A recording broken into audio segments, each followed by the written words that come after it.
Le pape François a été professeur de lettres dans un lycée quand il avait 28 ans. 60 ans plus tard, en 2024, il écrit une lettre sur l'importance de la littérature dans la construction de chacun, et c'est révolutionnaire. La lecture d'un texte littéraire nous met en position de voir à travers les yeux des autres en acquérant une largeur de perspective qui élargit notre humanité. Déjà, il défend cet art pauvre en opposition aux médias audiovisuels qui n'a que ses maigres mots à offrir. Accessible à tous, la littérature serait pour lui bien plus riche que les autres arts en ce qu'elle suscite l'imagination et la réflexion du lecteur. Tout au long de sa lettre, François défend surtout l'idée que la littérature profane aide à comprendre la complexité humaine. Et c'est là que le message du pape est totalement étonnant et vraiment stupéfiant. C'est-à-dire que pour la première fois, on a un pape qui fait l'apologie de toute la littérature, de quelques philosophies, de quelques doctrines, quelques cultures qu'elles viennent, même si elle n'est pas chrétienne, parce que la littérature en soi, en exerçant le discernement moral du lecteur, eh bien, elle développe quelque chose qui est fondamental pour le chrétien et pour l'humanité, en fait. Si c'est aussi stupéfiant, c'est parce que jusqu'en 1966, l'Église catholique tenait à jour un index des livres interdits. Depuis le XVIe siècle,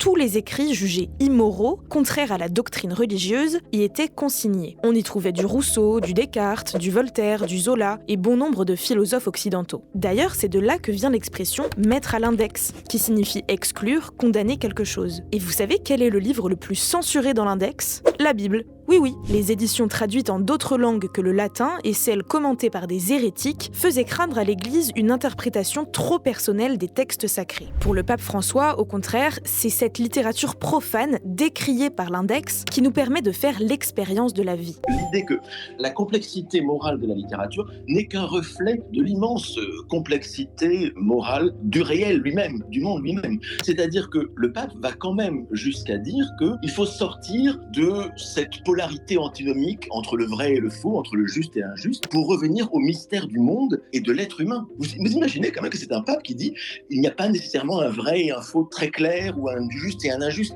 Ça, c'est révolutionnaire.